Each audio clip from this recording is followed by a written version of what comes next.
Selamat pagi teman-teman, kami dari mahasiswa Institut Bisnis Nusantara akan melaksanakan tugas komunikasi lintas budaya yaitu melakukan peliputan video di Gereja Santo Servasius. Sekarang kita sudah bersama dengan Bapak Hari selaku Wakil Dewan Paroki Gereja Santo Servasius. Halo Pak Hari, apa kabar?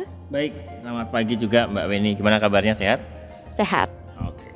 Gimana nih, apa yang bisa dibantu nih? Iya, kami dari mahasiswa Institut Bisnis Nusantara ingin mengenal lebih jauh tentang keunikan yang ada di Gereja Santo Servasius sendiri di Kampung Sawah. Iya. Karena memang mempunyai keunikan dipadukan oleh budaya Betawi, ya, seperti sudah dilihat dari pakaian bapaknya ya. Saya ingin menanyakan beberapa hal. Yang pertama yaitu bagaimana secara singkat mengenai Gereja Santo Servasius ini berdiri. Baik, terima kasih Mbak Weni ya. Terkait dengan sejarah singkat Gereja Servasius ini sebetulnya perjalanannya cukup panjang ya. Jadi kalau kita bicara secara gereja, tentunya kita lihat bangunan fisiknya seperti yang dilihat oleh Mbak Weni memang sangat besar begitu ya. Tetapi yang perlu diketahui oleh Mbak Weni bahwa gereja ini secara sejarahnya itu sejak tahun 1896 ya. Jadi ada 18 umat warga asli Betawi ya pada waktu itu dibaptis ya secara Katolik, dan saat itulah mulai tumbuh iman secara Katolik di Kampung Sawah ini. Nah, sebagaimana juga dilihat dari perkembangannya, memang sejak tahun 1896 itu pasang surut sekali ya perkembangan dari umat yang ada di Kampung Sawah. Tentunya kita tahu bahwa sejak zaman revolusi dan juga zaman kemerdekaan ya, kemudian juga kita tahu tahun 1945 pun sempat terjadi peristiwa pembakaran gereja atau peristiwa gedoran pada waktu itu. Nah, itu adalah salah satu dampak yang memang dirasakan oleh warga atau umat Katolik yang ada di Kampung Sawah, karena zaman kolonial itu memang agak sedikit lebih eksklusif begitu ya, umat-umat ataupun warga yang memang mengimani secara Katolik pada waktu itu. Nah, pada waktu perkembangannya selanjutnya memang gereja ini terus bertumbuh. Pada waktu gereja ini mulai dilakukan sebuah proses perombakan atau renovasi itu mulai di tahun 1995. Ya, jadi gereja secara fisik ini itu adalah renovasi total di tahun 1995. Ya, pada waktu itu Romo yang memang memprakarsai untuk perombakan ataupun renovasi ini adalah Romo Kuris pada waktu itu. Beliau adalah Romo dari Belanda. Ya, jadi Romo ini sebagai Romo kepala, Romo paroki yang ada di sini memberi ide ataupun gagasan untuk merenovasi total atau membongkar total bangunan fisik gereja yang dulu menjadi gereja yang sangat megah seperti ini. Nah, arsitektur yang ada di gereja ini semuanya mengadopsi dari gereja yang ada di Maastricht, Belanda. Ya, jadi gereja ini, bangunan fisik ini kalau nanti searching di internet coba lihat begitu ya. Gereja Maastricht di Belanda itu namanya juga sama, santo pelindungnya adalah Santo Pelindung Servasius. Jadi Romo Kuris, beliau memang orang asli Belanda yang berkarya di Indonesia, sehingga pada waktu itu beliau mencetuskan untuk merenovasi gereja ini seperti bangunan fisik seperti sekarang ini.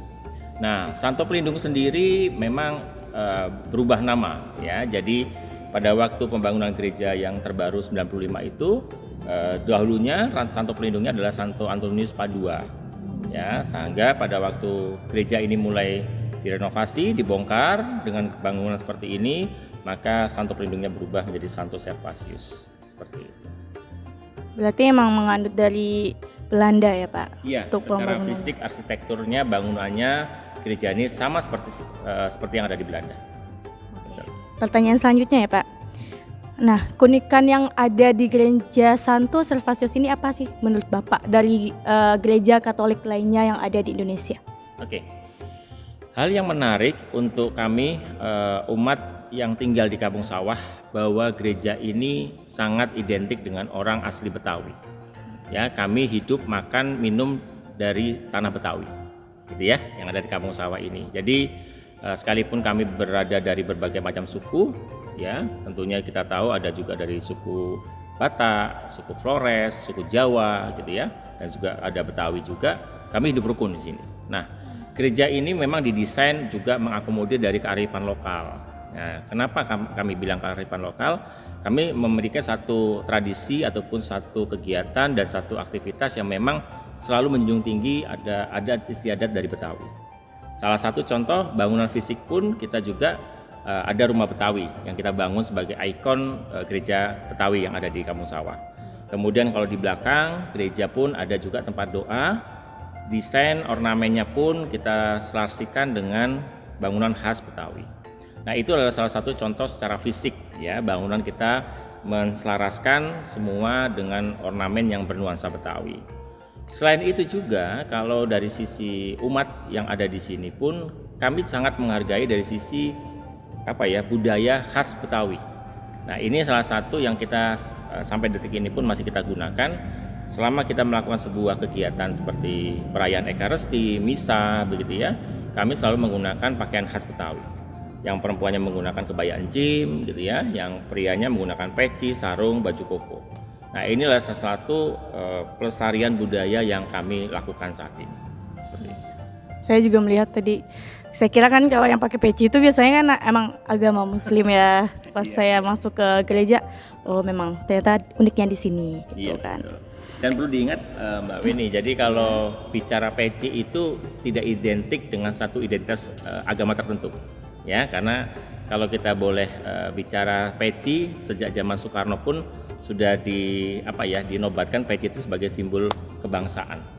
Ya, jadi itu salah satu hal yang menarik bagi kita dan kita sangat menjunjung tinggi. Ya. Baik Pak, kita lanjut ke pertanyaan selanjutnya. Nah, dari bagaimana pelestarian budaya Betawi yang dilakukan oleh Gereja Santo Servesius ini? Apakah ada seperti acara yang dilakukan secara terus-menerus? Ya, dari populasi umat kami di Kampung Sawah ini saat ini kurang lebih hampir di angka 12.195 total umat yang ada di Kampung Sawah. Kami memiliki 66 lingkungan dan 14 wilayah. Ya, jadi dari sisi jumlah sudah sangat besar gitu ya. Dan kami punya satu stasi yang ada di Keranggan yang sebentar lagi nanti juga akan menjadi paroki, yaitu stasi Stanislaus Koska yang dekat Pasar Keranggan. Kemudian kita juga punya kapel yang ada di Jatisari. Nah, ini adalah salah satu poin yang penting bahwa pertumbuhan iman umat yang ada di Kampung Sawah ini selalu bertumbuh, ya, selalu bertambah. Nah, dari mana saja mereka? Tentunya dari berbagai macam, ya, dari berbagai macam orang yang datang hidup di Kampung Sawah. Nah, kemudian kalau kita lihat apa sih kegiatan yang menjadi ciri khas Kampung Sawah khususnya di Gereja Katolik kita. Nah, selain tadi saya katakan seperti kita menggunakan busana pakaian khas Betawi begitu ya untuk misa, terutama tadi juga ada kita juga punya satu satu ikon yang kita juga selalu jaga. Kita punya satu petugas yang kita kenal namanya Krida Wibawa. Nah, mungkin tadi pas misa tadi mungkin melihat ya, ada yang pakai baju koko dengan pakaian hitam-hitam itu yang mengawal misa. Nah, salah satu fungsi dan peran mereka adalah di situ.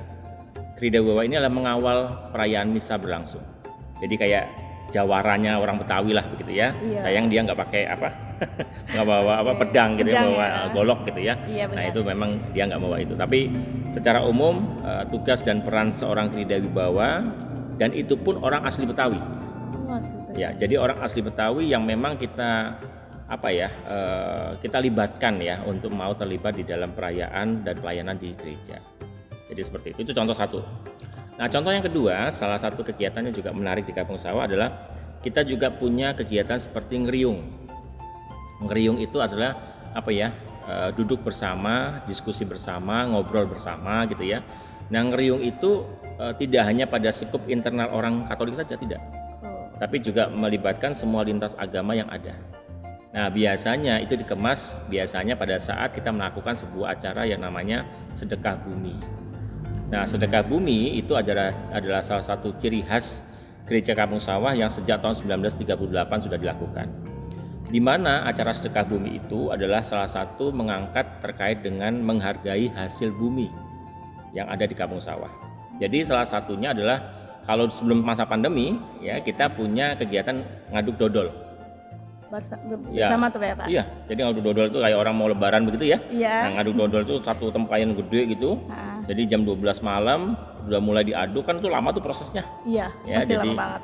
lama sekali, baru pagi baru bisa dimakan. Nah, itu contoh yang kita lakukan sebelum masa pandemi. Nah, memang ini belum kita lakukan kembali karena kondisi yang belum kondusif. Jadi selama pandemi ini kita tiadakan. Nah, selain ngeriung bareng, sedekah bumi itu kita lakukan sebuah aktivitas memberikan satu ciri khas makanan khas Betawi untuk seluruh umat yang datang setelah perayaan Ekaristi. Nah, jadi perayaan Ekaristi selesai, mereka keluar. Jadi seluruh umat perwakilan dari lingkungan menyiapkan stand-stand itu makanan-makanan khas Betawi. Jadi mereka datang ke stand itu, mereka makan dan bisa membawa pulang. Dan itu gratis ya Pak? Semuanya gratis. Kalau saya boleh datang nggak Pak? Boleh sekali, silakan. Nanti kalau acaranya biasanya kita di bulan Mei. Oh, udah lewat ya Pak? Sudah lewat, betul. Kemarin sudah kita rayakan sangat meriah karena mereka walaupun tidak bisa makan di tempat karena pandemi, kita taruh di kotak. Jadi mereka ambil kotak langsung pulang seperti itu. Yeah. Nah, pertanyaan selanjutnya yaitu bagaimana respon jamaat dari Gereja Santo Servasius sendiri? Ya, sekali lagi tadi saya katakan bahwa dari sisi populasi kita sangat banyak ya, sangat banyak, kurang lebih 12.000 sekian. Dari jumlah lingkungan ada 66 lingkungan, kemudian dari sisi wilayah ada 14 wilayah dan tersebar ya. Dan kalau dari sisi wilayah ini memang kita ada beberapa kecamatan yang ada di sekitar sini. Ada kecamatan Pondok Melati, ada juga Jati Sampurna begitu ya. Jadi sangat luas sekali untuk sisi wilayah. Nah, yang perlu diketahui untuk keterlibatan umat yang ada di Kampung Sawah, mereka sangat merespon sangat positif, ya sangat antusias dan mereka semuanya mau terlibat di dalam semua kegiatan yang ada di gereja. Apapun itu bentuk kegiatannya, mereka mau hadir, terlibat, bahkan juga mau melayani untuk kegiatan di gereja. Nah, yang perlu juga menjadi catatan juga oleh Mbak Weni, kalau dari sisi kita, gereja Katolik ini sudah sedikit banyak menjadi satu contoh ya tingkat toleransi kemajemukan yang ada di Kampung Sawah, gitu ya. Kita di sini dikenal dengan namanya segitiga emas. Kenapa dikatakan segitiga emas? Karena memang gereja Katolik ini juga dikelilingi oleh ada pesantren dan juga ada gereja Pasundan. Ya, gereja Pasundan ada di depan kita posisinya, kemudian gereja Masjid Yaspi juga ada di sebelah selatan gereja kita juga. Nah, jadi kemajemukan kita ini menjadi salah satu contoh ikon sebagai kota ataupun kampung toleransi yang memang sangat dikenal di mana-pun juga. Seperti itu. Iya, tadi saya juga melihat bangunan ada pesantren sih tadi. Betul. Berarti sangat toleransi sekali di sini ya Pak. Betul. Seperti bentar lagi ya, ada Idul Adha begitu ya. Iya, benar. Gereja juga akan memberikan satu bantuan seperti hewan kurban pada pesantren yang ada di sekitar sini. Seperti itu. Oh, berarti hewan kurban ini emang secara setiap tahun menyumbang atau bagaimana Pak? Setiap tahun. Setiap tahun. Bahkan pada saat kita juga pada saat umat muslim berpuasa pun pada saat bulan suci Ramadan kemarin, kami pun memberikan takjil gitu ya, satu bulan penuh tuh. Setiap sore kita bagi untuk kerja informal seperti ojol ya, ojek online yang lewat, kita berikan takjil, kita berikan makan siang, kita berikan sembako. Bahkan umat ataupun warga muslim yang ada di sekitar gereja pun kita bagi sembako juga untuk mereka. Wah, ini patut dicontoh sih ya Pak, sangat toleransi ya. Nah, pertanyaan selanjutnya yaitu acara apa saja yang sering dilakukan oleh Gereja Santo Servasius dan dilakukan secara terus-menerus?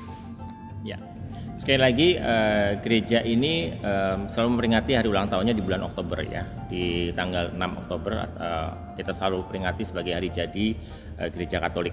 Ya, itu hari jadi dalam pengertian yang tadi saya katakan 18 umat yang dibaptis pertama kali masuk menjadi Katolik.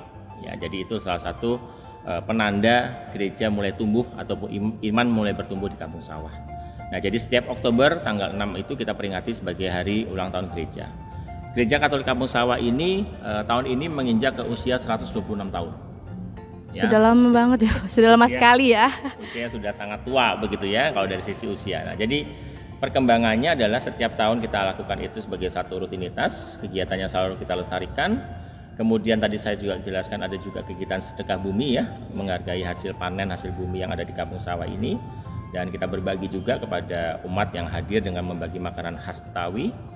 Ada juga kegiatan juga yang kita kenal seperti kita punya namanya relikwi. Nah, apa itu Pak? relikwi itu adalah sebuah aktivitas kegiatan untuk melakukan sebuah refleksi terkait dengan nama pelindung kita, yaitu nama Santo Servatius. Mungkin nanti bisa lihat ya, contohnya ada di belakang sana. Itu adalah patung Servatius, ya, menjadi satu ikon kita juga karena beliau adalah santo pelindung kita di Kampung Sawah ini. Nah, di mana relikwi ini adalah kita berdoa bersama nih. Selain berdoa bersama, kita keliling kampung dengan membawa lilin atau obor gitu ya, dan berdoa sepanjang jalan, dan itu dilakukan setiap bulan September. Ya, jadi setiap bulan Desember sebelum kita bulan Oktobernya kita perayaan untuk hari ulang tahun gereja, September itu kita peringati sebagai relikwi Santo Servatius. Nah, jadi perarakan yang kita lakukan itu keliling kampung gitu ya. Nanti setiap titik kita berhenti berdoa dulu, terus jalan lagi keliling begitu ya. Nah, setelah selesai itu dilakukan misa. Setelah misa nanti ada air berkat yang sudah kita berkati, dan umat bisa membawa pulang air berkat itu untuk dibawa pulang.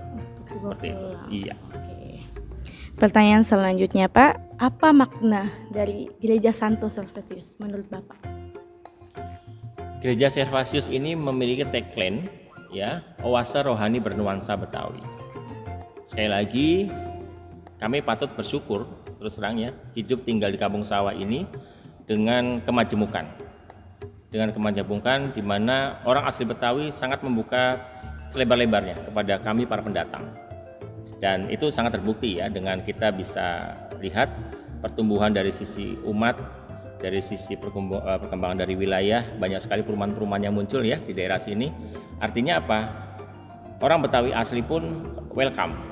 Ya, orang asli Betawi pun sangat membuka lebar kepada kami semua orang pendatang untuk hidup, makan, dan minum di sini.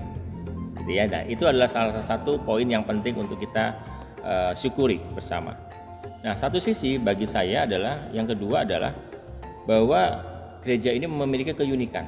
Ya, tadi saya jelaskan secara arsitektur bangunannya juga bisa kita lihat mencontoh dengan bangunan yang ada di Eropa sana, di Belanda. Yang berikutnya adalah dari sisi kearifan lokal, budaya Betawi pun masih dijunjung tinggi. Jadi itu yang selalu kita harus jaga. Karena tagline kita tadi, oase rohani bernuansa Betawi, betul-betul kita harus junjung setiap kegiatan, setiap aktivitas minimal secara uniform pakaian kita gunakan adalah penggunaan khas orang-orang Betawi.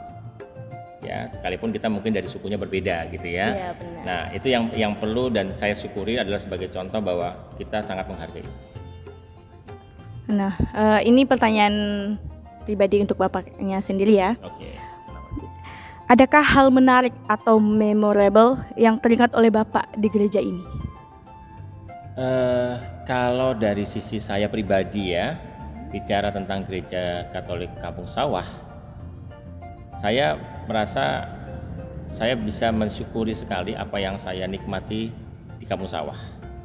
Selain saya tinggal juga sangat dekat dengan gereja, saya sangat bersyukur sekali karena kedekatan dengan gereja ini menjadi salah satu poin untuk kita lebih memberikan satu pelayanan yang lebih baik.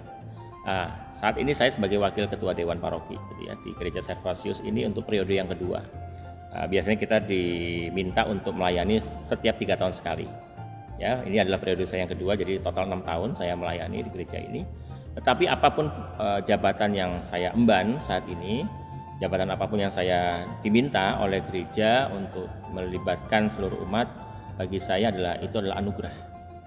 Ya, itu anugerah. Artinya saya tidak merasa saya dipaksa, saya tidak pernah merasa saya harus disuruh, tapi keyakinan, kesenangan adalah diawali dari kemauan dan niat kita. Jadi saya sangat bersyukur sekali tinggal di sini, dan saya bersyukur juga rumah saya dekat dengan gereja. Jadi kalau ingin beribadah tinggal langsung ya Pak, sangat langsung, dekat. Betul. Karena saya tinggal loncat tembok aja di belakang. Iya. Sebelum kita tutup diskusi atau wawancara pada pagi hari ini, Ya. Ini ada pertanyaan terakhir. Nah, pesan Bapak untuk generasi muda sekarang. Ya, generasi muda ini adalah penerus bangsa ya. Apapun fungsi dan peran mereka, tentunya nanti kedepannya mereka yang akan melanjutkan estafet berikutnya. Kita lihat. Jadi saya sangat berpesan dan saya ingin sekali bahwa orang muda itu harus aktif. Sekecil apapun keterlibatan mereka itu sangat-sangat kita harapkan. Ya, entah itu menjadi pelayan di gereja, entah itu pelayan di lingkungan, ya. Apapun itu fungsi dan peran mereka, tentu orang muda ini nanti akan melanjutkan estafet berikutnya. Nah, sekali lagi bahwa Gereja Kampung Sawah sudah punya satu ikon, satu tagline, dan itu akan selalu kita bawa sampai kapanpun juga. Nah, harapan saya, pesan saya kepada umat Katolik, terutama orang muda Katoliknya, ya, ke depan, tahun depan kita sudah mulai ada perombakan nih untuk struktur pengurus yang ada di lingkungan. Bahkan di seksi-seksi pun kita juga tahun depan juga akan mulai pergantian.